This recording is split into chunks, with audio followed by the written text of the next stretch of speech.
नमस्कार आदरणीय दर्शकवृन्द, AP news यात्राको यो अर्को एउटा विशेष संवादमा यहाँहरूलाई धेरै स्वागत छ। म रोहित भण्डारी। दर्शकवृन्द, प्रधानमन्त्री केपी शर्मा ओलीले 1 घण्टाभन्दा बढी समय लगाएर पशुपतिनाथमा विशेष पूजा गर्नु भएपछि यति बेला विभिन्न खालका टीका टिप्पणीहरू भइरहेका छन्। प्रधानमन्त्री ओलीले त्यहाँ विशेष पूजा गर्नुभयो र लाखबत्ती बाल्नुभयो। उहाँले गर्नुभएको त्यो पूजालाई विभिन्न कोणबाट विश्लेषण गर्नेहरू प्रशस्तै छन्। कतिपयले भनिरहेका छन् कि प्रधानमन्त्री केपी शर्मा ओलीले चुनावी एजेन्डाका रूपमा अब हिन्दू राष्ट्रको विषयलाई अगाडि सार्दै हुनुहुन्छ। अनि कतिपयले यसलाई पुरै नकारेका छन् र भनेका छन् कि त्यसो होइन। प्रधानमन्त्री ओलीको एक खालको यो प्रायश्चित हो र पश्चाताप हो आफूले गरिरहेका विभिन्न प्रकारका गल्तीहरूको। वास्तवमा प्रधानमन्त्री ओली जो एकजना कम्युनिस्ट नेता र उहाँले केही समय अगाडि भन्नुभएको थियो कि ईश्वर छन् भनेदेखि विश्वमा मार्क्स छन्, त्योभन्दा बाहेक विश्वमा ईश्वर छैनन्। र उहाँले प्रधानमन्त्री पदको शपथ लिँदा पनि ईश्वरका नाममा भन्ने यो शब्द उच्चारण गर्न मान्नु भएन। तर आज उहाँ पशुपतिनाथमा गएर जसरी उहाँले विशेष पूजा गर्नुभयो, यसको सकारात्मक ढङ्गबाट विश्लेषण गर्न सकिन्छ। प्रधानमन्त्री ओलीले राम्रो गर्नुभयो भन्न सकिन्छ। तर यसका सङ्केतहरू के हुन सक्छन्? हामी विशेष गरी कम्युनिस्ट नेतामा देखिएको यो सकारात्मक परिवर्तन हो या यो एक प्रकारको विचलन हो, विशेष गरी उहाँका सन्दर्भमा र सँगसँगै अन्य कम्युनिस्ट नेताहरूका सन्दर्भमा पनि हामी केन्द्रित रहेर कुराकानी गर्दैछौँ। जस्तो केही समय अगाडि सुनिएको थियो कि नेकपा अध्यक्ष पूर्व प्रधानमन्त्री पुष्पकमल दाहाल प्रचण्डले के भैँसे पूजा गर्नुभयो, के गर्नुभयो, यी यस्ता विषयहरू पनि आइरहेका थिए। वास्तवमा ती के हुन्, केका लागि कम्युनिस्ट नेताहरूले यसो गरिरहेका छन्, धर्मलाई अफिम भन्नेहरू किन यतातिर लागिरहेका छन्, वास्तवमा के हुँदैछ? हामी अबका क्रममा प्राध्यापक डाक्टर शास्त्रदत्त पन्तसँग थप कुराकानी गर्दैछौँ। स्वागत छ यहाँलाई। धन्यवाद। प्रधानमन्त्री केपी शर्मा ओलीले पशुपतिनाथमा गएर विशेष पूजा गर्नुभयो, लाखबत्ती बाल्नुभयो। यसको अर्थ र सङ्केत के हुन सक्छ? कुन रूपमा लिइरहनु भएको छ यहाँले?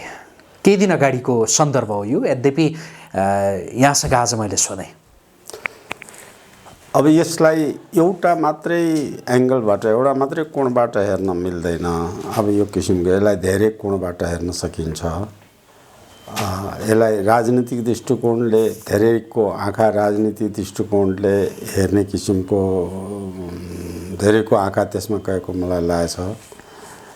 अर्को अध्यात्म चिन्तनको दृष्टिकोणले हेर्ने कुरा आउँछ र तेस्रो कुरा चाहिँ साम्यवादी र पुँजीपति र तिनीहरूको व्यक्तिवादी सोचकोमा राखेर 2-3 तरिकाबाट यसलाई विश्लेषण गर्नुपर्ने हुन्छ।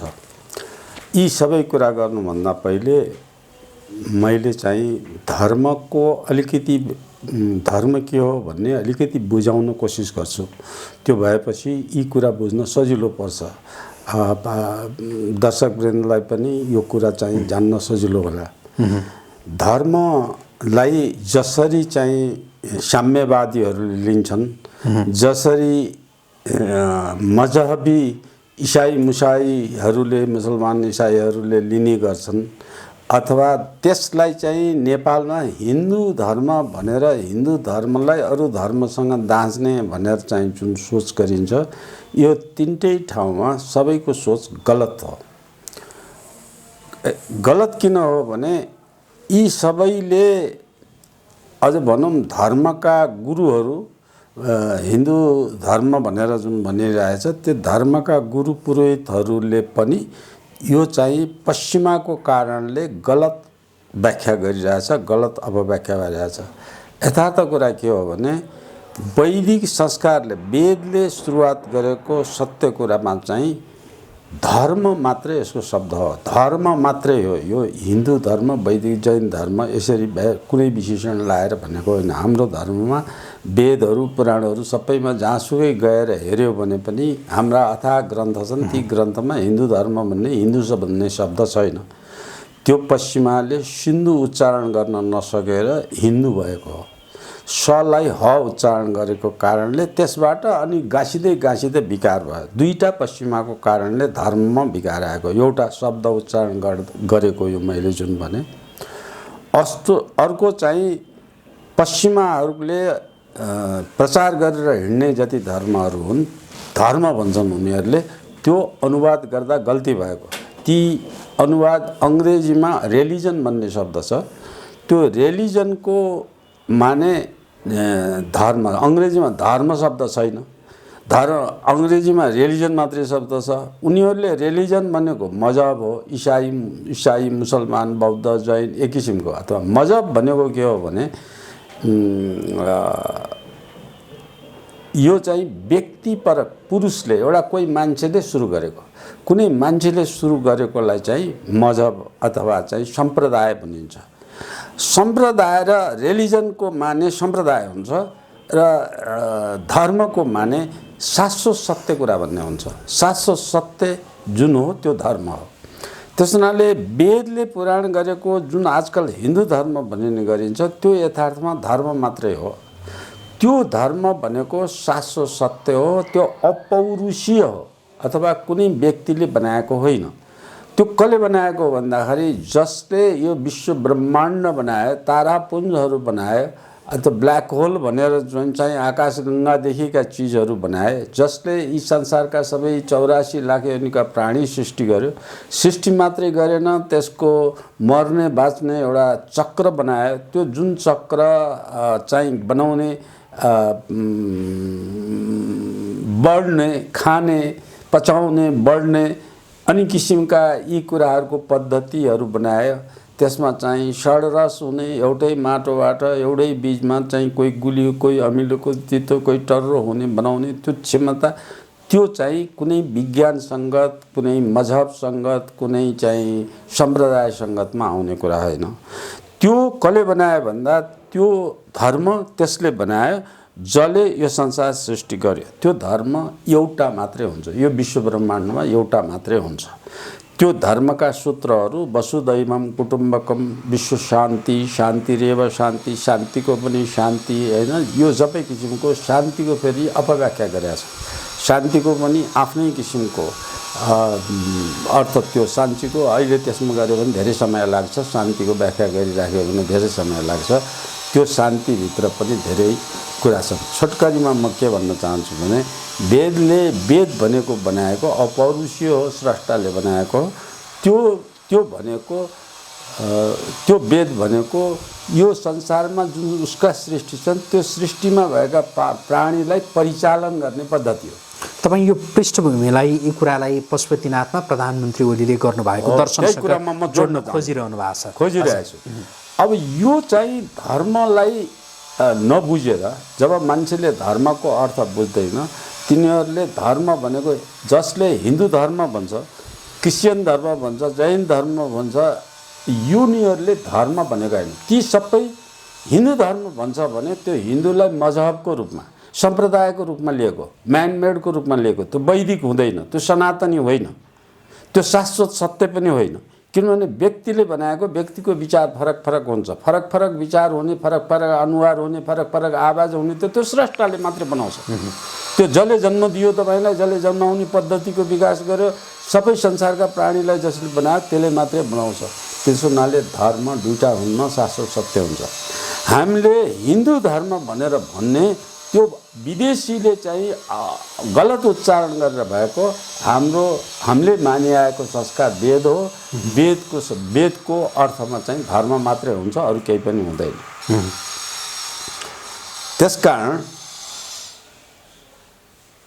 त्यसकारण म यो चाहिँ धर्मको अर्थ नबुझेर धर्म साम्यवादीहरूले संसारभरि कालमासको कुरामा लिएर आएर धर्म अफिम हो भनेर भने। त्यो कालमासले भनेको धर्म होइन, त्यो अफिम हो भन्नेले भनेको धर्म होइन, त्यो मजहब हो। त्यो मजहब भनेको त्यहाँ भनेको एकातिर मान्छे लाग्यो भने एक कोरिएर लागेको लाई त्यसैमा लाग्ने, त्यसैमा त्यो उ गर्ने, त्यसकारण त्यो अफिम हो। त्यतापट्टि छोडेर धर्मलाई कुल्चनु पर्छ भन्ने हिसाब भनेको धर्मलाई होइन, कालमासु बुझ्नुपर्ने कुरा के भने धर्मलाई होइन त्यो भनेको, त्यो मजहबलाई भनेको हो। मजहब भनेको र धर्म भनेकोमा ठुलो अन्तर छ। कार्ल मार्क्सले धर्मलाई अफिम भनेका होइनन्, के मजहबलाई, उसले मजहबलाई भनेको। त्यो मजहब भनेको चाहिँ के त? मजहब भनेको पोलिटिकल पार्टी जस्तो हो, एउटा मान्छे विचारको आस्थाको केन्द्र। यो संसार किन बनायो होला, यो पृथ्वी किन घुम्छ, चन्द्रमा सूर्य किन चाहिँ गति बनाउँछन्, ऋतु किन परिवर्तन हुन्छ, त्यो परिवर्तन बनाउने को छ, कहाँ होला, त्यसले कसरी बनायो होला, किन बनायो होला भनेर चिन्तन गर्नेहरू त्यो चाहिँ धर्मका मान्छे हुन्छन्। तर त्यो चाहिँ मजहबको मान्छे के भने फलानो चाहिँ अब माओवादीको नेता प्रचण्ड हुन्, प्रचण्डले जे भन्छन् त्यसको पछाडि भिडो भएर दौडने जुन हो त्यो मजहबी कुरा हो। अहिले मजहबी कुरामा हाराकिरी भन्ने एउटा धर्म, त्यो मजहब धर्म होइन, त्यसलाई मान्छेले धर्म भन्छन्। त्यो एउटा चाहिँ हाराकिरी पनि एउटा सम्प्रदाय हो, जुन सम्प्रदायमा चाहिँ ईश्वर छ, कहाँ छ त्यो ईश्वरलाई आफ्नो नसाबाट रगत बगाएर रगत सकेर प्राण दियो भने एकैचोटि स्वर्गमा गइन्छ, अरू 84 लाख योनिमा घुम्नु पर्दैन भन्ने विश्वास गर्छन्। अब त्यसरी हेर्ने हो भने धर्मलाई मजहब भनेर हेर्ने हो भने साम्यवादी सोचका मान्छे मजहबी हुन्, तिनीहरू अफिममा हिँडेका छन्। ती चाहिँ प्रचण्ड कार्ल मार्क्सको ड्यास क्यापिटलको पछाडि मात्र हिँडेका छ, प्रचण्ड लेनिनको पछाडि मात्र हिँडेका छ। अब कम्युनिस्ट भन्नेहरू जति यो व्यक्तिको पछाडि हिँडेका छन्, ईश्वर भनेको त्यही कार्ल मार्क्स हो भनेर कार्ल मार्क्सको फोटो राखेर पूजा गर्छन्, अरूलाई ईश्वर मान्दैनन्। अब त्यसो हुनाले तिनले न ईश्वरको अर्थ बुझे, न धर्मको अर्थ बुझे, न मजहबको अर्थ बुझे। वास्तवमा उनीहरू आफै नै अफिम भएर लाए। एउटा मान्छेको पछाडि बौला जस्तो आफ्नो सोच नलगाइकन, आफ्नो बुद्धि नलागिकन, आफ्नो विवेक नलागिकन त्यो ठिक कि बेठिक के हो भनेर सोच्दै नसोचिकन एउटा व्यक्तिको पछाडि हिँड्नु, त्यो चाहिँ त्यो नै अफिम भएको हो, त्यो नै लगाएको हो, पछाडि चाहिँ कसको पछाडि लागेको हो। त्यस हुनाले साम्यवादीहरू र पुँजीपति, यहाँ चाहिँ मैले तपाईँको सञ्चार माध्यम अलिकति सोच्न सक्ने विश्वका मान्छेले के बुझ्नु एउटा जरुरी छ भने वैदिक धर्ममा वेदमा भएको कुरामा त्यसमा भएको शिक्षाले पनि मान्छेलाई कस्तो बनाउँछ भने तपाईँको आफ्नो विवेकले निर्णय गर्ने क्षमता बनाउँछ। सबैको कुरा सुन, सबैको पढाउँछ, 9 दर्शन, षड्दर्शन सबै दर्शनहरू पढाउँछ, धर्म ईश्वरका कुरा बनाउँछ। त्यो सबै बनाएर पनि अन्त्यमा मान्छेलाई के हुन्छ भने गुरुको चेलो बनाएर गुरुले जे गर्छ त्यही गुरुको आचरण गर भने हुन्छ, गुरुको आदेश मान भने हुन्छ। तर अन्तिम भनेर विद्यार्थी यो चाहिँ दीक्षान्त समारोह गरेर विश्वविद्यालय गुरुकुलबाट निस्केर आउँदाखेरि अन्तिम कुरा चाहिँ दीक्षा दिँदाखेरि के गरिरहेको छ भने तेरो आफ्नो स्वतन्त्र विवेकले सही र गलत के हो त्यो निर्णय गर भनेको छ। त्यो वैदिक धर्मबाट चाहिँ न्याय दिने मान्छेले पनि त्यो किसिमको गर्नुपर्छ भन्ने त्यसकै आधारमा आएको छ। त्यसो हुनाले त्यो चाहिँ धर्ममा विवेक प्रयोग गर्ने हुन्छ। पुँजीवाद र साम्यवादका जति मान्छेहरू हिँडेका छन् ती अफिम खाएर हिँडेका छन्, आँखा चिम्लेर हिँडेका छन्। त्यसको दलको पछाडि लाग्नेले के भनेको छ थाहा छैन। प्रचण्ड ठिक, त्यही दलभित्र प्रचण्ड ठिक हो भनेर अहिले सडकमा उफ्रेर हिँड्नेहरू थुप्रै प्रचण्डको पछि। प्रचण्ड किन ठिक हो, के र ठिक हो, के कुरालाई उसले ठिक गर्यो, के देशलाई योगदान दियो र के कारणले यसलाई मान्ने, यसको विकल्प के हो भनेर न राजनीतिको सोच छ, न समाजको कुरा छ, न आर्थिक स्रोतको कुरा उनीहरूले सोचे, व्यक्तिको पछाडि हिँडे। त्यस्तै केपी ओली गए भने केपी ओलीको पछाडि फेरि त्यही पार्टीका अर्को झुन्ड केपी ओलीको पछाडि भनेर आँखा चिम्लेर हिँडेका छन्। यो यसरी हिँड्ने मान्छेलाई अफिम भन्छ। त्यो चाहिँ कार्ल मार्क्सको पछाडि हिँड्ने दलै अफिम हो। अब अर्को थरी चाहिँ पुँजीपतिको दल गरौँ। अब नेपालको हकमा भने काङ्ग्रेसलाई भनौँ, राप्रपालाई भनौँ, अरू पार्टी पनि कयौँ पुँजीपति सोचमा जसले उदार अर्थनीतिको अनुयायी भएर अन्धभक्त भएर हिँड्छन्। पश्चिमालाई चाहिँ भगवान स्वरूप नै, पश्चिमा चाहिँ गोरा महान भनेर हिँड्छन् पुँजीपतिहरू। फेरि त्यसरी हिँड्नेमा नेपाली काङ्ग्रेस अग्रगणी अवस्थामा छ। नेपाली काङ्ग्रेस पनि त्यो अग्रगणी अवस्थामा भएकोले नेपाली काङ्ग्रेसमा पनि बिपी कोइराला जसको आदर्शमा नेपाली काङ्ग्रेस हुन्छ, बिपी कोइरालाले उनी पनि नास्तिक थिए। पुँजीपति हुँदैमा आस्तिक हुन्छ भन्ने कुरा होइन। बिपी कोइराला पनि नास्तिक थिए। अब उनले चाहिँ पशुपतिलाई चाहिँ ल्याएर म्युजियममा ल्याएर राख्नुपर्छ भनेर बोलेका छन् उनले, बिपी कोइरालाले। अनि पशुपतिका सबै कुराहरूमा चाहिँ यसरी चाहिँ यो सबै कुराहरूमा कुराले गर्दा उनी कैयौँ ठाउँमा तिरस्कृत पनि भएका छन्। उनले बीपी कोइरालाले पशुपतिनाथलाई म्युजियममा लगेर राख्नुपर्छ भनेका थिए एकचोटि। अब त्यसपछि बीपी कोइरालाले आफ्नो क्रिया नगर्नु, यो क्रियाकर्म स्वर कर्म कुनै कर्मकाण्ड गर्दै नगर्नु यो धर्मसँग आवश्यक होइन। वास्तवमा त्यो धर्म पनि होइन। सो कर्मकाण्ड आचरण शुद्धि गर्ने, मानिसको चरित्र असल बनाउने एउटा च्याप्टर मात्रै हो धर्मको, कि तपाईँ असल मान्छे हुँदाखेरि तपाईँले असल कर्म गर्नुपर्छ। असल कर्म कसरी गर्नुपर्छ भने त्यसमा आदत पार्नुपर्छ भन्ने हिसाबले आएका हुन् कर्मकाण्डहरू। त्यो धर्मको एउटा भाग हो, तर त्यही धर्म होइन। अब त्यसलाई पनि उनले मानेनन्। उनको परिवारमा नमान्ने, अरू उनको परिवारमा जाने नमान्ने, जात नमान्ने भने उनको सिद्धान्तमा कसैले क्रिस्चियनसँग बिहा गरे, कसैले मुसलमानसँग बिहा गरे। उनका अन्तर्जातीय जातमा यसरी बिहा गरेर गएका पनि छन् उनीहरू कति किसिमको। त्यो संस्कारलाई पनि, त्यसको अर्थ के हुन्छ भने संस्कारलाई पनि मानेनन् तिनीहरू। एउटा संस्कारको कुरा हो, एउटा धर्मको कुरा हो, एउटा चाहिँ कर्मकाण्डको कुरा हो। अब यी दलहरूमा यो सबै मैले यो सबै गरेँ। प्रचण्डले पनि अब धर्म, प्रचण्डका बाबु पनि पुरोहित हुन्, पूजा गर्दै हिँड्ने। माधव कुमार नेपालका बाबु पनि पुरोहित हुन्। अब यो चाहिँ केपी ओलीका बाबु पनि यही धर्म संस्कार संस्कृतिबाट टाढिने मान्छे होइनन्, त्यस्तै मध्येका हुन्। यिनीहरूले दिएको उत्पादन गरेका यिनीहरूका छोराछोरीलाई यसरी गलत बाटोमा हिँड्न दिए भन्ने कुरा चाहिँ केबाट उनीहरू बाबुले दिएका होइनन्, कुनै पनि बाबुले दिएका होइनन्। बाबुले रिकल गरिरहेछन् उनीहरूको छोराहरूलाई। तर पनि उनीहरू गए के भने अफिम खाएर गए। कसको अफिम खाए? मार्क्सको अफिम खाए, लेनिनको अफिम खाए, माओ सेतुङको अफिम खाए। उनीहरूको आफ्नो समयको निमित्त त्यो राजनीतिलाई अर्थनीतिमा चाहिँ माथि उठाउनको लागि गरेको कुरा धर्मसँग लगाएर जोड्नु हुँदैन। त्यो धर्म भिन्न चिज हो। राजनीति भनेको यो सांसारिक दुनियाँका मान्छेलाई चाहिँ सुख सहेल कसरी दिने भन्ने शास्त्र, राजनीति शास्त्र हो। संसारमा भएका प्राणी मात्रको रक्षा कसरी गर्ने, तिनीलाई सुख कसरी दिने। अब ओलीले पशुपतिनाथमा गरेको पूजातिर अब म त्यसमा आउँछु। अब यो चाहिँ मैले यति लामो भूमिका किन भने तिनीहरूले कसैले पनि धर्मको अर्थ बुझेका छैनन्, मजहब र सम्प्रदायको अर्थ बुझेका छैनन्। तिनीहरूले चाहिँ धर्म देखावटी गरेर जनतालाई के भनेर आकर्षित हुन्छ, राजनीतिमा त्यसलाई प्रयोग गरेर राजनीतिमा मान्छेलाई झुक्क्याएर आफ्नो पक्षमा लिएर आउने वातावरण हो। अब एउटा ज्योतिषीले भन्यो अरे अब यो ठुलो काल दशा छ, यसको यो दशा टार्नलाई भैँसी दान गर्नुपर्छ भनेर प्रचण्डलाई भनिदियो। अब उनको जिनमा यहाँनिर फेरि मैले 3टा कुरा भनेको थिएँ नि, त्यसमा अब अध्यात्मको कुराको सोचमा उसको पुर्खा 10 पुस्ता 20औं लाखौं कति पुस्ता सृष्टिकालदेखि कुनै ऋषिको सन्तति त हो। केपी ओली पनि हो, प्रचण्ड पनि हो, बीपी कोइराला पनि हो, कुनै ऋषिको सन्तति हो। गोत्र भन्छौँ हामीले आजकल, गोत्र भन्छौँ, प्रवर भन्छौँ। त्यसबाट आउने कुनै गोत्र प्रवरबाट आउने ऋषिको सन्तति हो। त्यसमा धर्मको जो सुरुवाती जिन हो त्यो डिएनए टेस्ट गर्यो भने आउँछ। त्यो जिन उनीहरूको शरीरभित्र छ। उनीहरूले व्यवहारमा छोडे।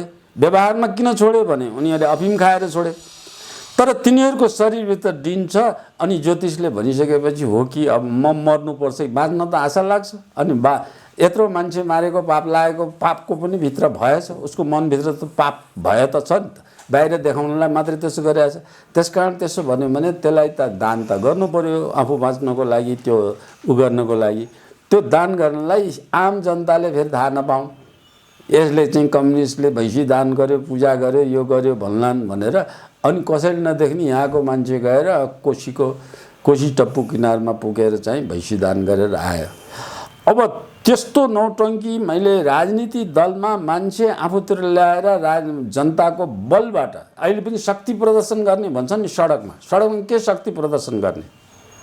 जनताको मन जितेर आउने हो राजनीति भनेको त। मन जितेर आउनलाई त्यो बल प्रयोग गरेर बल देखाएर आउने होइन। अनि त्यो चाहिँ चिज पुँजीपतिहरूले विश्वमा ल्याएका हुन्। त्यो पुँजीपतिहरूको जम्मै त्यस्तै चेला छन्। साम्यवादीहरूले चाहिँ यो यतातिर समय नदेऊ, कार्ल मार्क्सले भनेको त यता समय बर्बाद नगर, खेती किसान उत्पादक त्यो त वेदले नि त्यही भन्छ नि। साम्यवाद भनेको शब्द त वेदबाट आएको, त्यो साम्यवाद संविधान भन्ने शब्द त वेदबाट आएको, विधान भन्ने शब्द वेदबाट आएको। त्यो वेदको प्रचालन भन्ने परिचालन पद्धति पनि प्राकृतिक नियमको आधारमा हो। फेरि पृथ्वीका दैनिक गति छन्, चन्द्रमाका पाक्षिक गति छन्, अनि 9 ग्रहका गति छन्, ऋतु परिवर्तन हुन्छन्, सूर्य पूर्वबाट उदाउँछ पश्चिममा अस्ताउँछ, पृथ्वी पनि घुमेको छ, सूर्य पनि घुमेको छ, सबै घुमै छन्। त्यो पानी ओह्रालोमा बगिरहेको छ, हावाले चाहिँ आकाशमा चाहिँ हावाको एउटा मण्डल, मेट्रोलोजिस्ट पढ्नेहरूलाई थाहा हुन्छ कि त्यो एउटा प्रकृतिले बनाइदिएको छ जहाँबाट विश्वभरि पानी लल्लाएर छर्दिने, अनि सबै उसले बनाएका 84 लाख योनिभित्रका उद्भिद लगायत सबै प्राणीलाई खाएर जिउँदो पार्ने वातावरण प्रकृतिको नियम छ। त्यो नियमभित्र बनेको छ। त्यो नियम मान्ने जसले त्यो प्रकृतिको नियमबाट चलेको छ त्यो धर्म हो। त्यो धर्म दुईटा हुँदैन। धर्म त्यसकारण निरपेक्ष पनि हुँदैन। धर्म निरपेक्ष नै हुँदैन। धर्म जब एउटा हुन्छ भने निरपेक्ष नै हुँदैन। निरपेक्ष हुन्छ मजहब, निरपेक्ष हुन्छ सम्प्रदाय, निरपेक्ष हुन्छ व्यक्तिले बनाएका वैयक्तिक चालचलनहरू जुन चाहिँ शाश्वत सत्य होइनन्, त्यो क्षणिक हुन्, त्यो क्षणिक अवस्थामा आउने अवस्थाका हुन्। त्यसकारण अहिले गरेको केपी ओलीले पशुपतिमा गएको कुरा मैले अध्यात्मपट्टिबाट हेर्नुहुन्छ भने तिनको जिन जुन डिएनए उसको शरीरमा वेदको कुनै ऋषिको कुराबाट आएको थियो। म गलत बाटो हिँडेछु, अफिम खाएछु, भाङ खाएछु, यो गाँजाले को चिलिम तानेछु, अनि बेहोस भएको बेला गलत बाटो हिँडेछु। सक्कली बाटो त धर्म नै शाश्वत, धर्म नै सही हो रहेछ। त्यो धर्मलाई मैले माफी माग्छु। अबदेखि म फेरि चाहिँ वैदिक सनातनी जुन हो धर्मको अर्थ जो हो त्यो अर्थ बुझेर म जान्छु। त्यसकारण क्षमा याचना गर्नलाई 1,25,000 को भेटी चढाएर क्षमा याचना गर्ने गएको त्यो अध्यात्मपट्टिको बाटोमा गएको हो भने त्यो एउटा केपी ओलीको हुनसक्छ। यो कुराको जवाब केपी ओलीले दिन सक्छन्, अरूले दिँदैनन्। केपी ओलीले दिएर पनि पत्याउनु हुँदैन। फेरि यही अहिले भए जस्तो कन्फ्युज त हुन्छ नै। फेरि अब एउटा अध्यात्म हो भने त्यो कुरा हुन्छन्। ऊ कुनै ऋषिका हुन्, सन्तति हुन्, तिनको शरीरभित्र त्यो जिन छ, त्यो डिएनए छ, त्यो सेल छ। त्यो सेलले उनलाई उक्साए, गलत भएको महसुस गर्यो, माफी मागे। उनले चाहिँ यो चाहिँ साम्यवादको यो चपेटामा गएर आफूले चाहिँ आफ्नो संस्कार संस्कृति छोडेकोमा क्षमा याचना गरेका हुन्। यो कुरा सत्य हो भने अबका आउँदा वर्षहरूमा 8-10 वर्षभित्र यो कुराबाट थाहा हुन्छ उनले चाहिँ सबै संस्कार संस्कृति गर्छन् कि गर्दैनन्, त्यसमा भित्रैदेखि आएको छ कि छैन भन्ने कुरा अध्यात्मबाट हेऱ्यो भने होइन। प्रचण्डको पनि त्यही हो, उसको पछाडि पनि त्यही जिन्छ। तर उसले चाहिँ यी दुवैले संविधानमा शपथ ग्रहण गर्दाखेरि चाहिँ ईश्वरको नाममा भन्ने शब्दमा उच्चारण गरेनन्। त्यो त जनतालाई देखाएर जुन झुटो बोलेका थिए कार्यकर्तालाई आफूभित्र ल्याएर कार्यकर्तालाई पनि गलत बाटो अन्धभक्त बनाएको थिए। ती कार्यकर्ताहरूले गाली गर्लान् भन्ने डरले त्यो शपथ ग्रहणमा नलिएका हुन्। तर संविधान नमानेको ठहर छ यो।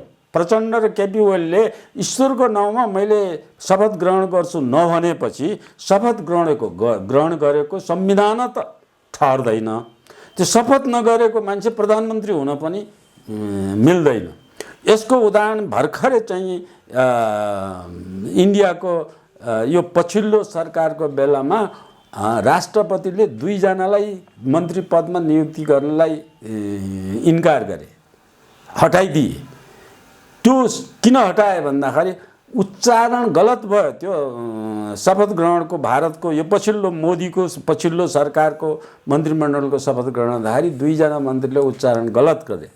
गलत उच्चारण गरेको हुनाले मान्यता नदिएर तिनलाई फेरि अर्को दिन शपथ ग्रहण गराइयो, सही उच्चारण गराएर भने यिनले त त्यही बोल्दा बोल्दै टेलिभिजनमा तपाईँहरूको उसमा रेकर्ड नै छ। यिनीहरूले त म साम्यवादी मान्छे, ईश्वर मान्दैन, ईश्वर नमान्नेको नाउँमा मैले शपथ ग्रहण गर्दिनँ भनेर बोलेको छ प्रचण्डले। भनेपछि प्रचण्डले शपथ ग्रहण नगरिकन प्रधानमन्त्री भयो र त्यो शपथ ग्रहण भन्ने एउटा जनताको अगाडि प्रतिज्ञा गर्ने हो।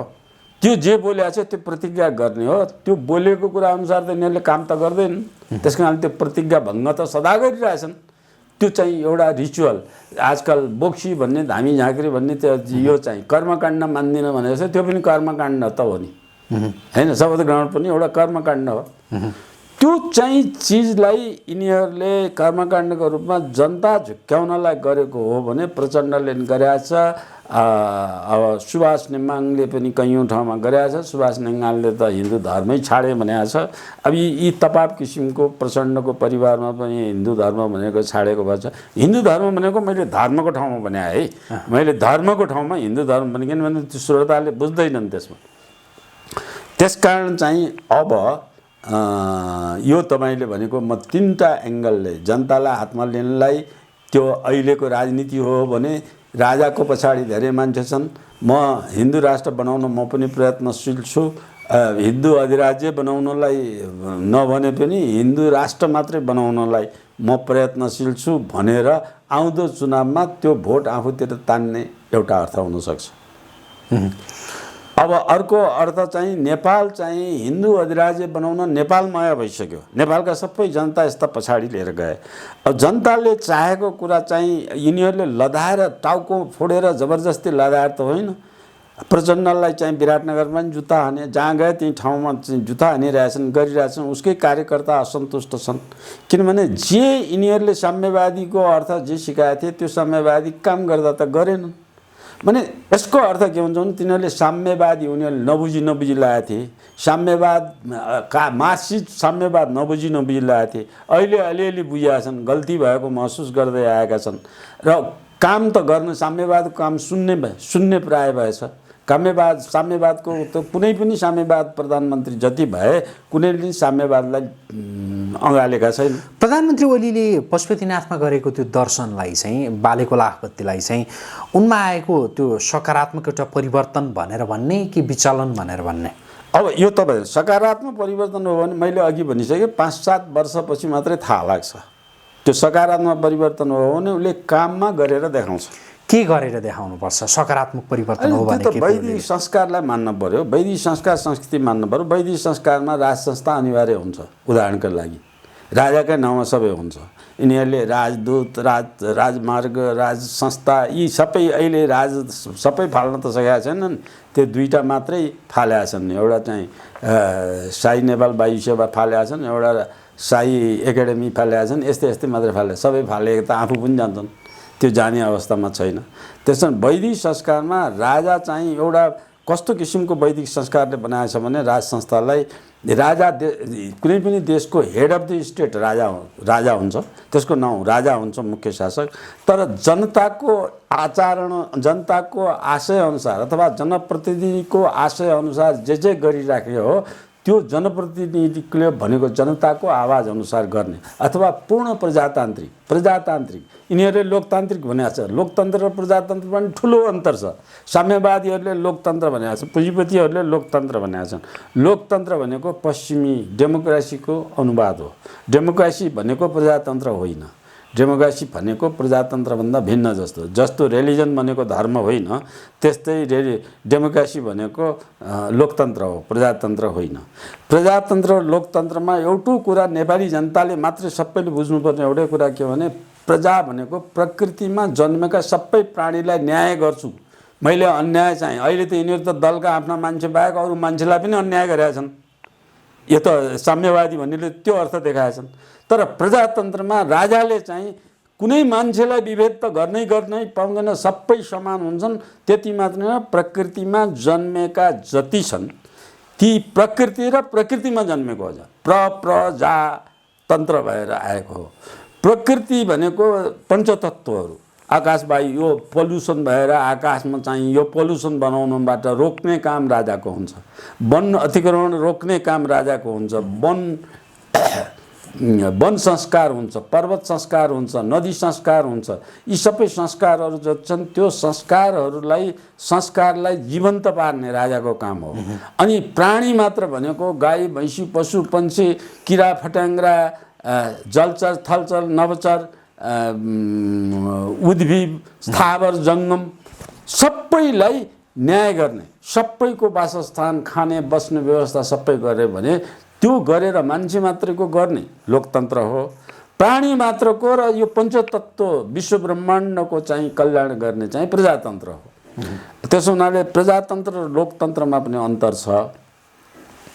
यो चाहिँ यो महसुस गरेर वैदिक संस्कार महसुस गरेर आयो भने, महसुस गरे भने राजा पनि धर्म पनि दुईटै पुनर्स्थापन गर्न उसको अन्तर आत्माले चाहिँ गलत गरेको छु, मैले हिजो बुझिनँ, नबुझेर पछाडि लागेको छु, अहिले चाहिँ यो बुझेँ, अब यसमा आउँछु भन्ने अर्थमा हुन्छ यदि। तर त्यो ठिक हो। त्यो यहाँले भन्नुभयो 7-8 वर्ष पछि केही भन्न सकिन्छ होइन, उनको ओलीको व्यवहारमा कस्तो व्यवहारले, यो व्यवहारले मात्र अहिले के पूर्वानुमान गर्न सकिन्न? होइन, पूर्वानुमान त मैले भने नि, 2टा अनुमान 3टा अनुमान मैले भनिसकेँ। एउटा ठ्याक्कै यो 3वटामा एउटा के चाहिँ होला भन्ने चाहिँ, 3वटा मध्येमा कुन चाहिँ होला, के चाहिँ होला भनेर भन्न सकिन्न? 2टा हो। 3वटा मध्ये त 2टा त एकैचोटि आए। राज संस्था पुनर्स्थापन भए पनि राजशक्तिका राजाको पछाडि भएको शक्ति आफ्नो शक्तिमा आउँछ होइन। यो पुनर्स्थापन भए पनि अर्को राजनैतिक स्रोत चाहिँ, राजनैतिक अर्को अर्थ के हुनसक्छ भने अहिले देशमा चाहिँ उनको पार्टीभित्रै उनको बहुमत छैन, त्यसमा पार्टीभित्र उनको विरोधीको बहुमत बढी छ भन्ने अवस्थामा त्यसलाई माइनस गर्नको निमित्त यी सबै चाहिँ शक्ति, अब उसले चाहिँ अहिले यो पशुपतिमा गएर एउटा शक्ति गरेछ, सेन्ट्रल जेलमा गएर पनि त अर्को शक्ति देखाएछ नि त उनले, कि यो उसको के अरे त्यो भूमिगत यता मणि थापाले भेटेको सन्दर्भमा त्यो भनेको के भने त्यो शक्ति पनि आफूतिर ल्याउने, यो शक्ति पनि आफूतिर जाने, आफूसित भएको शक्ति पनि आफूतिर भएपछि आउँदो चुनावमा चाहिँ यिनीहरूलाई निस्तेज पार्न सकिन्छ भन्ने यो चाहिँ भनेपछि मूलतः यति बेला प्रधानमन्त्री ओलीले जे गरिरहनु भएको छ त्यो चुनाव लक्षित रणनीतिहरू नै हो भनेर भन्न सकिन्छ। चाहे पशुपतिनाथको पूजा भन्नुहोस्, चाहे एकजना मन्त्रीलाई सेन्ट्रल जेलमा पठाएर विप्लव नेतृत्वको नेकपाका एकजना नेतासँग भेटेको सन्दर्भ होस्, चाहे अरू विषयहरूलाई लिएर हेर्दाखेरि होइन। अब त्यसमा चाहिँ अझ स्पष्टमा के पार्छु भने मैले 5-7 वर्ष भनेको यो होइन भने जसरी के चाहिँ त्यो मोहन के शर्मा अहिले कम्युनिस्ट पार्टीको छोडेर पार्टी नै छोडेर चाहिँ अहिले चाहिँ विपन्न जीवन बिताएछन्। मोहन चन्द्र अब मोहन चन्द्र भित्र दिलबाटै मैले अन्याय गरेछु, अत्याचार गरेछु, कम्युनिजम भनेको ठिक रहन्छ, अध्यात्म सोच उनको मनभित्र आयो। उनी जोगी नै भए, उनले व्यवहारमा जोगी साबित गर्दै भाइभरको सम्पत्ति सबै चाहिँ बाँडे भने भयो, अरूले खाए धेरै त थिँदै थिएन, किनभने उनको आत्मामा अध्यात्म जाग्या थियो, अध्यात्मपन थियो। अब मोहनचन्द्रले त्यसै चाहिँ डागेर उनी जोगी भएर सन्त भएर मठ मन्दिरमा बसेर त्यो किसिमको कुरामा आएर अध्यात्म जागेर त्यस्तो जागेको हो भने, मैले 5-7 वर्ष भनेको त्यो जागेको हो भने मोहनचन्द्र जस्तो भएर हुन्छन्। त्यो भएको अहिले 1 करोड रुपियाँको पुरस्कार, बस्ने घर, अब छोराछोरी पनि छैनन्, केही पनि छैनन्, एक किसिमको जति सम्पत्ति छ त्यो सम्पत्तिमा ट्रस्ट बनाउँछन्, कुनै परोपकारको निमित्त भनौँ गुरुकुलीय शिक्षा चलाउने हो कि के चलाउने हो कि अनाथालय बनाउने हो कि त्यो सबै दान गरेर 1 पैसा पनि नराखेर मर्ने वातावरण, त्यो वातावरण बनाउन सक्छन् भित्रबाट जागेर गल्ती महसुस भएको हो भने। तर उनी मान्छे आत्मबल अत्यन्त उच्च भएको, ठुलो त्यो 14 दिन डाक्टरले बस्नुपर्छ भने हस्पिटलमा आएर अपरेसन गरेको 14 दिनमा पुरै फटेर खटेर काम गर्न थाले, केही हुन्न भन्ने आत्मबल। त्यो आत्मबल सँगसँगै उनको ढिटपन पनि छ नि, गलत कुरालाई पनि मैले भुजङ्गे बोल्यो भन्ने बानी पनि छ नि। अब त्यस हिसाबले गएको मान्छे, त्यस्तो मान्छेले अब यो मान्छे मारेर काटेर आएको मान्छेले चाहिँ अहिले आएर एकैचोटि म अध्यात्ममा फर्केँ, त्यो काल मार्क्सिजम खराब रहेछ, यो किसिमको कुराहरू चाहिँ गरेर छोड्नलाई गलत महसुस गरेको भयो भने झट्ट छोड्दाखेरि चाहिँ फेरि टाउकोमाथि झटारो पर्ने भयो। त्यसमा क्रमिक रूपले छोड्दै गयो भने, मैले 5-7 वर्ष भनेको त्यही भयो, छोड्दै क्रमिक रूपले छोड्दै जाने सम्भावना छ। अब त्यो त अब के भन्न सकिन्छ र हो, त्यो सही हो कि होइन पहिलो पत्ता लगाउनु पऱ्यो नि।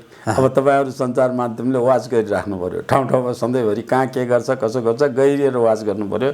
कोही अनुसन्धानदाताले अनुसन्धान गर्नु पऱ्यो, यसमा गहिरिएर चाहिँ डे टु डे लाइफको कुराहरू चाहिँ लिएर आउनु पऱ्यो होइन। त्यो किसिमको कुराहरू त्यो त नक्कली त अब म कहाँ धर्म छोडेको छु भनेर त्यो बाबुरामले के धर्म बुझाएको छ र? त्यसले बाउलाई चाहिँ मैले बाउलाई आमालाई लगाएर मनोकामनामा अरू तीर्थ लानु चाहिँ मनोकामना लगाएर पूजा गरेर आएको। उहाँ गोसाई कुण्ड पनि लगे के अरे उहाँ चाहिँ कहाँ तिब्बतको उसमा पनि लयो भनेर चाहिँ अब त्यो म आध्यात्म मान्छे कहाँ छोडेको छु र भनेर देखाउन गर्ने एकातिर।